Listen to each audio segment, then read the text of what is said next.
2 weeks after Nancy Guthrie, the mother of Today's Show host Savannah Guthrie, was reported missing, authorities are still searching for answers. Police activity intensified near her home late last night, but despite the increased presence, no arrests were made and there was still no trace of the 84-year-old woman. By now, the details of this case are impossible to ignore. An elderly woman taken from her own home in the middle of the night. A masked figure captured on camera, standing on her porch with a weapon. A doorbell camera mysteriously disabled. A pacemaker that suddenly stopped transmitting. And now, 65 days later, there are still no confirmed suspects, no arrests, and no sign of Nancy. And meanwhile, the FBI has followed over 30,000 tips and raised the reward to $100,000. But behind the scenes, one name continues to surface, quietly, repeatedly. Not officially labeled a suspect, but appearing in leaked documents, search warrants, and forensic reports. It's a name tied to a home just 10 minutes from where Nancy disappeared. A name investigators keep returning to, her own son-in-law. Officials continue to publicly state that there are no confirmed suspects in Nancy Guthrie's disappearance. But behind that statement, a different narrative is emerging. A veteran journalist with over 3 decades of credibility has revealed that a law enforcement source privately identified one man as the prime suspect, and she has stood by that claim every single day. So which version is closer to the truth? In this breakdown, we're looking at 10 specific, documented details that connect Tommaso Cajan, Nancy's own son-in-law, to the masked figure seen the night she vanished. Some of these details are already known. Others have not been widely discussed. But when you put them together, they form a pattern that investigators simply cannot ignore. The timeline is critical, and every minute matters. On January 31st, Nancy takes an Uber to Tommaso and Annie's home at 5:32 p.m. It's an ordinary evening. Dinner, conversation, nothing out of place. Later that night, at 9:48 p.m., Tommaso drives her back home. He tells investigators he waited until she was safely inside. By 9:50 p.m., her garage door closes. Hours later, the situation changes. At 1:47 a.m., her doorbell camera suddenly disconnects. Around 2:10 a.m., another nearby camera captures movement. Then, at 2:28 a.m., her pacemaker app loses connection to her phone, an indication that Nancy is no longer within range. She is no longer inside her home. What makes this timeline even more disturbing is what follows. No one checks on her until the next morning, when she fails to show up for church at 11 a.m. That creates a 14-hour gap, an open window of time. And the one person who knew exactly when that window began was Tommaso. He knew when she got home. He knew she would be alone. He knew how long it would take before anyone noticed she was gone. Then comes the detail that shifted public perception. When the FBI finally managed to recover the corrupted doorbell footage, a process that took over a week, the behavior of the masked individual stood out immediately. There was no hesitation, no searching, no scanning the porch. The person walked directly to the camera, as if they already knew exactly where it was located. The footage reveals something even more unsettling the longer you watch it. The masked figure doesn't hesitate, not for a second. His first move is immediate and deliberate. He reaches into Nancy's own garden, grabs nearby plants, and uses them to cover the camera lens. Even in the dark, there's no fumbling, no uncertainty. When that doesn't fully block the view, he disconnects the device. Later reports even confirmed that glass fragments were found beneath the mount. He forcefully destroyed what he couldn't remove. Experts who analyzed the body language pointed out a critical detail. This wasn't how a stranger behaves. There's no scanning of the area, no cautious movement like someone unfamiliar with the property.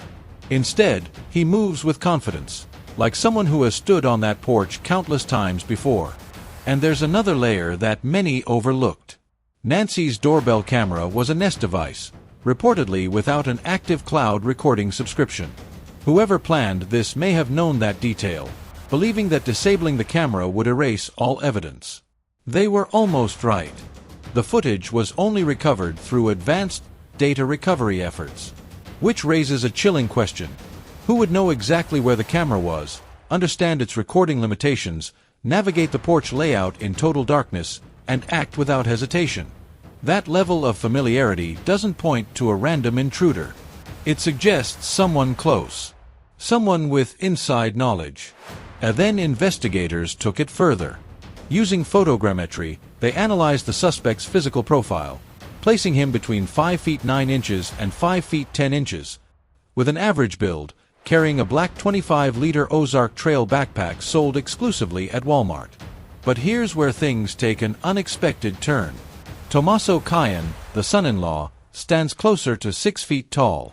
In most cases, that difference might rule him out. But in this case, it does the opposite. It raises a more troubling possibility. If the man on camera isn't Tommaso, but clearly knows the property in detail, then someone else may have been sent.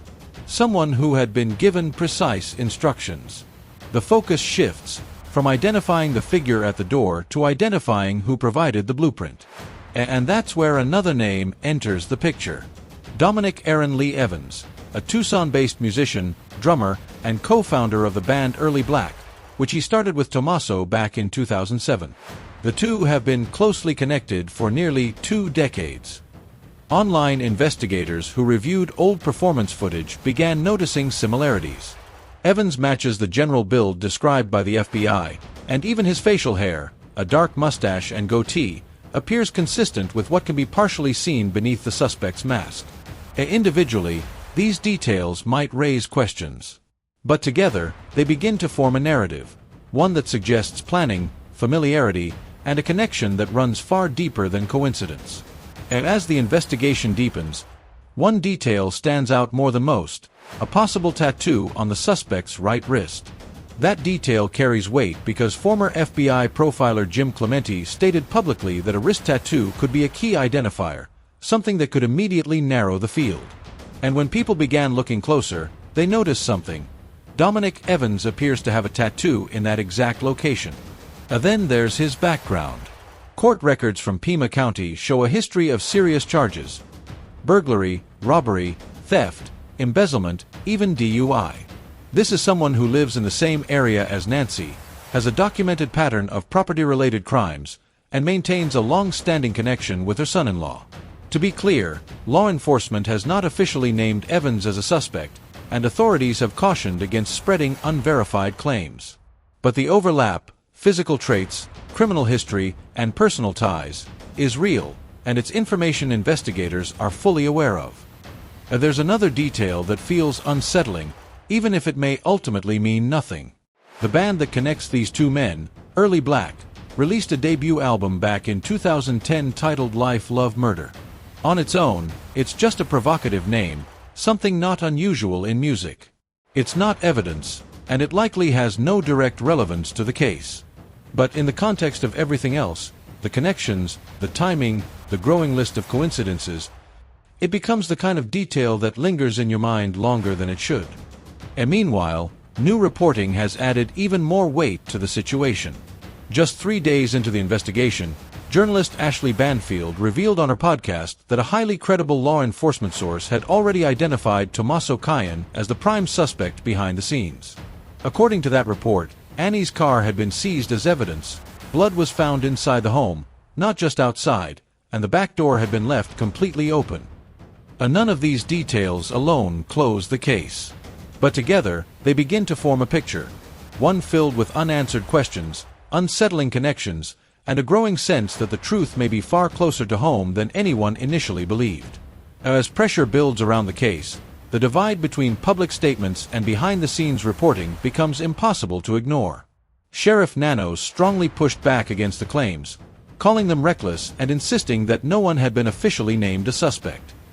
At the same time, he admitted that no one had been ruled out either, and confirmed that Annie's vehicle had, in fact, been taken as evidence. The message was careful, controlled, but far from definitive. Then came a key update. On February 12th, journalist Ashley Banfield appeared on Dan Abrams' SiriusXM show and stood firm on her reporting. She made it clear, her source had not changed their position, not even slightly.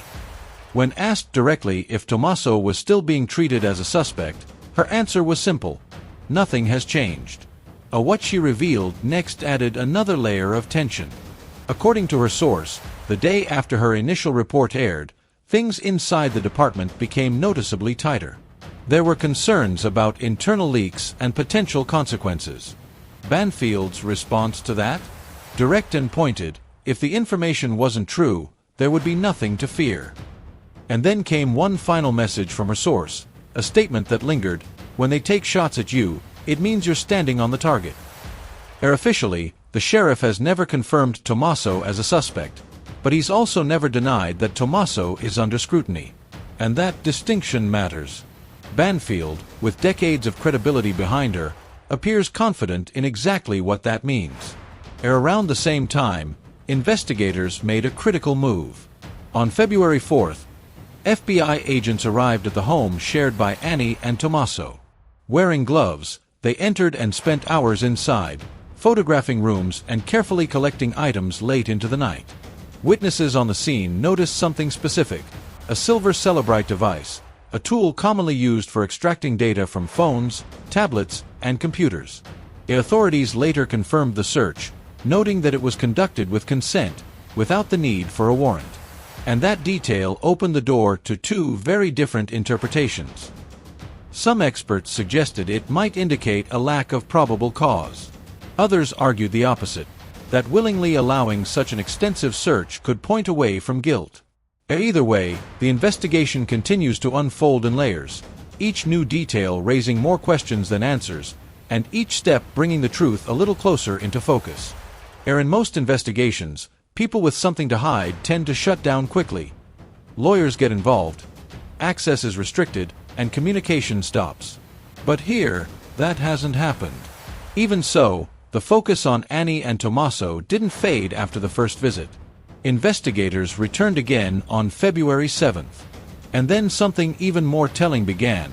They started canvassing the neighborhood. Not Nancy's neighborhood, but the one where Annie and Tommaso live. According to reports, agents repeatedly went back to the same neighbors, asking the same questions, zeroing in on the same household. Journalist Megyn Kelly even pointed out how unusual this was. Why revisit the same people unless there was something specific they were trying to confirm? It suggested a level of focus that went far beyond routine procedure. Then, on February 8th, new footage added another layer. A drone captured investigators at Nancy's property, lifting a manhole cover behind the house, her septic tank. Former SWAT Captain Josh Sherrod explained the reasoning. Anything flushed wouldn't disappear into a city system. It would remain contained.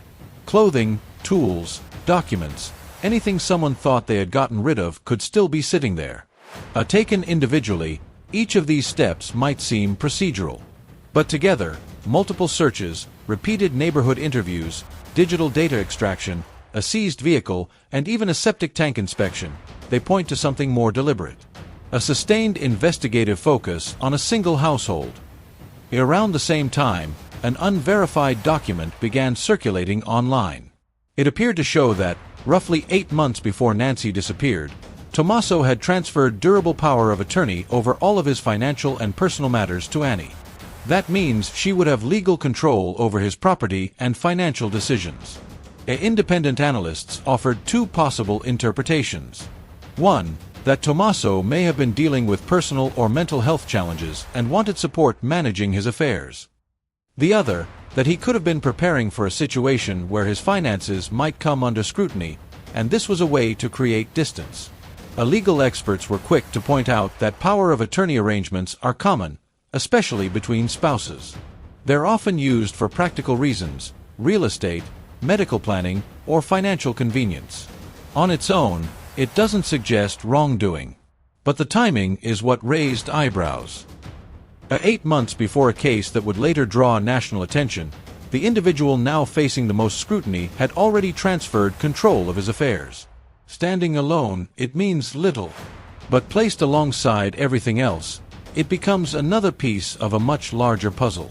Financially, Tommaso appears stable on the surface, earning an estimated $65,000 to $73,000 annually as a charter school teacher.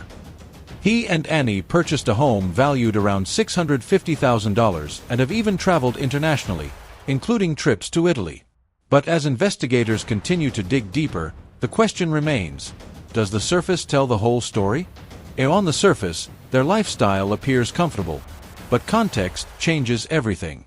When compared to a family where one relative holds an estimated net worth of $40 million and another owns a home valued at over $1 million, that comfort starts to look very different. And according to a law enforcement source cited by Ashley Banfield, this is exactly where investigators began focusing. The question wasn't random, it was targeted.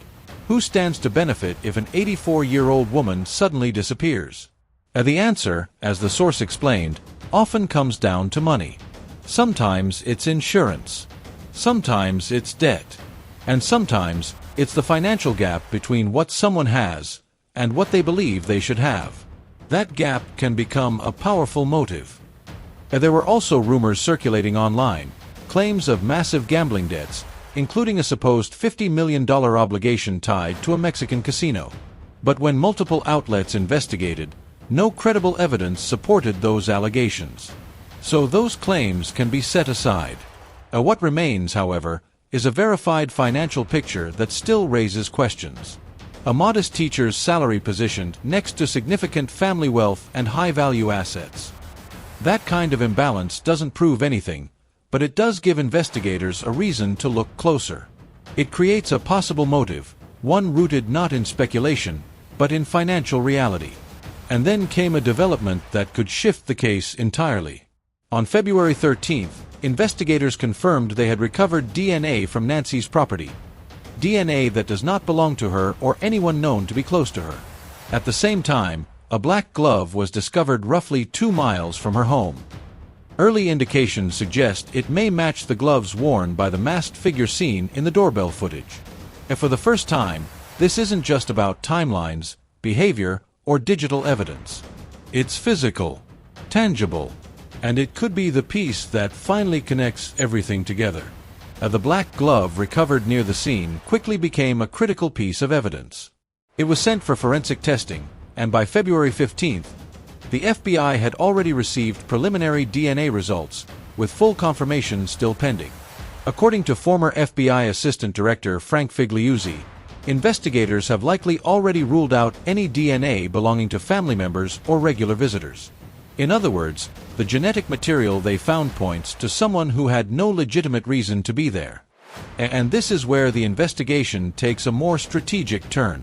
Sheriff Nanos confirmed that authorities have been collecting cheek swabs from individuals connected to the case, building a comparison database. This allows them to directly match or eliminate potential individuals. But if no direct match is found, investigators may go even further. Reports suggest they could use genetic genealogy, the same method that led to the identification of the Golden State Killer, tracing DNA through public records and extended family trees. At the same time, enforcement activity intensified. On February 13th, a Pima County SWAT team, alongside the FBI, executed a federal search warrant at a residence located roughly 2 miles from Nancy's home. During the operation, at least 4 individuals were detained. A gray Range Rover was also identified, searched, and later towed from a nearby parking lot. Despite the operation, no arrests were made, and forensic results are still pending. So this is where the case stands. Everything now hinges on the DNA. If it matches someone already in the system, the investigation could move forward rapidly. If it connects to Dominic Evans, a name already circulating in connection to the case, the narrative shifts dramatically, from speculation to direct relevance. And if it matches someone entirely unknown, then the direction of the investigation changes once again. Either way, the answer is being processed in a lab right now.